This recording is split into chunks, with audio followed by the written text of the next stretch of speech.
بسم اللہ الرحمن الرحیم۔ سب کے لیے سلامتی چاہتا ہوں، سب کو ویڈیو میں خوش آمدید کہتا ہوں کہ جس ویڈیو کا موضوع ہے فلسفہ حسن اور اس کی اقسام۔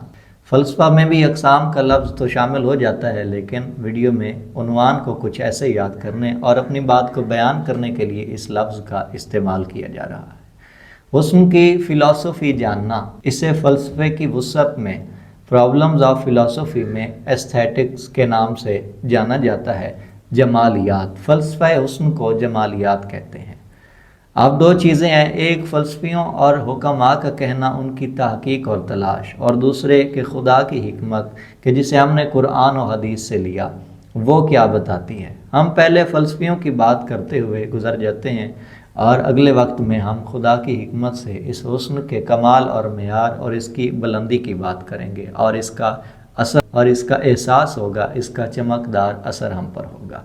فلسفہ حسن یعنی جمالیات، اس میں کہا گیا ہے کہ حسن ایک ایسا نور ہے۔ فلسفی حضرات اس بات کو تسلیم کرتے ہیں کہ حسن ایک نور ہے جس کا انسان پر اثر ہوتا ہے، ایسا اثر کہ ایک انسان کے کمزور اور تھکے ہوئے پٹھے وہ سکون اور تناؤ کی حالت میں، تندرستی کی حالت میں آ جاتے ہیں۔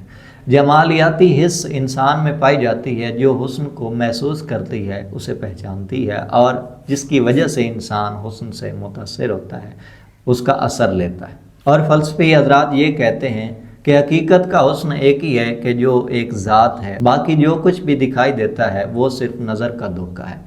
حالانکہ اسی بات کو ہم جب تعبیر کرتے ہیں دین کے لفظ سے تو ہم کہتے ہیں کہ ایک ذات ہے جو بے عیب ہے، لا شریک ہے، اس کا ایک وجود ہے جو نور ہے، باقی جو بھی ہم دیکھتے ہیں وہ اس کی مخلوق ہے، کیونکہ وہ قدرت رکھتا ہے، وہ اس چیز کو بنا سکتا ہے، خلق کر سکتا ہے۔ اسی کو فلسفیوں نے اپنی تحقیق میں جتنا پایا تو نظر کا دھوکہ کہہ دیا، اور حقیقت اپنی اصل کو لوٹتی ہے تو خدا قادر ہے اور اس کے نور کے سبب یہ سب کچھ ہے۔ اب حسن کی فلسفیوں نے کئی ایک قسمیں بتائی ہیں جو انہوں نے دریافت کی، لیکن ہم یہ کہتے ہیں کہ حسن کی وہی محدود اقسام نہیں ہے۔ حسن ایک لامحدود چیز ہے جو بہت آگے کو جاتا ہے، بہت دور کے سفر کو پہنچ جاتا ہے۔ فلسفی حضرات کہتے ہیں کہ حسن کی دو قسمیں ایسی ہیں کہ اگر حسن میں نسوانیت پائی جائے تو اسے جمال کہتے ہیں، اور اگر بزرگی پائی جائے تو اسے جلال کہتے ہیں۔ نسوانی یعنی عورت کا اس میں اثر اور اس کی کرن، اس کی چمک، وہ تخلیق پائی جائے تو وہ نسوانی حسن جمال کہلاتا ہے، اور اگر اس میں بزرگی پائی جائے تو وہ جلال ہو جاتا ہے۔ اب جمال اور جلال یہ ہم وضاحت کر رہے ہیں کہ دونوں مرد اور عورت کے لیے یکساں ہیں، یعنی عورت میں جلال کا حسن ہو سکتا ہے اور جمال کا بھی، ویسے ہی مرد میں بھی جمال کا حسن بھی ہو سکتا ہے اور جلال کا بھی۔ فلسفی حضرات کہتے ہیں جو انہوں نے تلاش کیا، دیکھنے والوں نے جو تلاش کیا، ان میں کیوٹنیس، پریٹینیس اور ہاٹنیس پائی گئی، معصومیت، حسن، خوبصورتی، اور اس کے ساتھ گرم جوشی، گرمی مائل۔ تو یہ تینوں چیزیں وہ کہتے ہیں کہ اوور لیپ بھی کر سکتی ہیں، یعنی ایک دوسرے کے ساتھ حلول بھی کر سکتی ہیں، شامل ہو سکتی ہیں۔ یعنی کیوٹنیس اور پریٹینیس، معصومیت اور حسن، یہ دونوں ایک ساتھ آ سکتی ہیں۔ کیوٹنیس اور ہاٹنیس یہ بھی آ سکتی ہیں، پریٹینیس بھی دوسری دو کے ساتھ مل سکتی ہے، اور تینوں ایک ساتھ بھی ہو سکتی ہیں۔ جب تینوں ایک ساتھ ہوں تو عورت کے لیے گاڈیس آف بیوٹی کہا جائے گا، مرد کے لیے گاڈ آف بیوٹی کہا جائے گا۔ اس کے علاوہ بھی گارجیس ہونا، اس طرح کی کچھ قسمیں انہوں نے تلاش کی ہیں، 7 قسموں پر محیط کیا ہے۔ لیکن ہم اس بات سے آگے جاتے ہیں کہ حسن میں وسعت پائی جاتی ہے، یہ محدود چیز ایسی نہیں ہے۔ جو انہوں نے بتایا ان میں کچھ حسن ایسا ہے جسے گارجیس کہتے ہیں کہ جب کسی خاتون کو دیکھا جائے تو وہ ایسی چمک رکھتی ہے کہ جو زیادہ شوخ لباس سے ملبوس نہ ہو، پھر بھی شوخ اور تیار ہوئی لگتی ہے، اور اسے دیکھ کے کہا جاتا ہے کہ یو آر گارجیس، خوبصورت لگ رہی ہے۔ اسی طرح کچھ حسن ہوتا ہے کہ جو دیکھنے میں صرف سکون دہ ہوتا ہے، اور ایک حسن عام طور پر ہے جو ہر دوسری عورت میں ہے، جو ایک کامن یعنی جو ایک تصویر عورت کی ہونی چاہیے یا مرد میں بھی پایا جاتا ہے، یہ ہم کہتے ہیں، جسے دیکھ کے ایک خوش شکل کہا جا سکتا ہے اردو میں۔ اس کے آگے قرآن کی حکمت شروع ہوتی ہے۔ قرآن نے بتایا ہے کہ اللہ نے اپنے رسول کے حسن کی قسم کھائی، کس طرح کہ واللیل کہہ کر، رات کی قسم، واللیل اللہ کے رسول کی زلفیں ہیں۔ اور دوسرا حسن ہے بسم اللہ الرحمن الرحیم، والشمس وضحاہا والقمر اذا تلاہا واللیل اذا یغشاہا۔ اس میں اللہ نے اپنے رسول کے چہرے کو سورج سے تشبیہ دی، اور سورج کی دوپہر کی روشنی سے، یعنی ایک چہرے کا سورج کے جیسے حسین ہونا اور دوسرے اس کی روشنی کا اثر ہونا، ویسا حسن ہونا، اور آنکھوں کو تشبیہ دی چاند کے ساتھ، چاند کے جیسا حسین ہونا اور پہلی رات کا چاند، اور اس کے بعد واللیل یعنی رات وہ زلفیں۔ اب یہاں معلوم ہوا 4 حسن ہم پا چکے، سورج اور اس کی روشنی، چاند اور رات۔ اس میں چاند کی 3 قسمیں ہیں۔ چاند کی پہلی قسم ہے پہلی رات کا چاند، جسے دیکھا جاتا ہے بالکل بال سا باریک۔ انسان کا حسن بنیادی طور پر اس کی آنکھ میں پایا جاتا ہے، اس کی ابتدا وہیں سے ہے۔ اب جس قسم کا بھی ہو، انسان میں جو بھی حسن پایا جائے وہ اپنی صورت میں رہے گا، لیکن اس کا تعلق آنکھ سے ہی ہوگا۔ اب اگر صرف آنکھ کے حسن کو دیکھا جائے، اس قسم کے حسن کو، تو اس انسان کی آنکھ پہلی رات کے چاند جیسی ہوگی۔ لیکن اس کے بعد اگر اس کے جسم کا کوئی بھی عضو، کوئی بھی حصہ دیکھا جائے، چاہے بیرونی چاہے اسے اندر سے دیکھا جائے، کوئی ایک رگ بھی دیکھی جائے، تو اس کی ساخت ایسی ہوگی، اسے خلق ایسے کیا گیا ہوگا کہ جیسے پہلی رات کے چاند کا جسم ہو، ویسے ہی بناوٹ ہوگی۔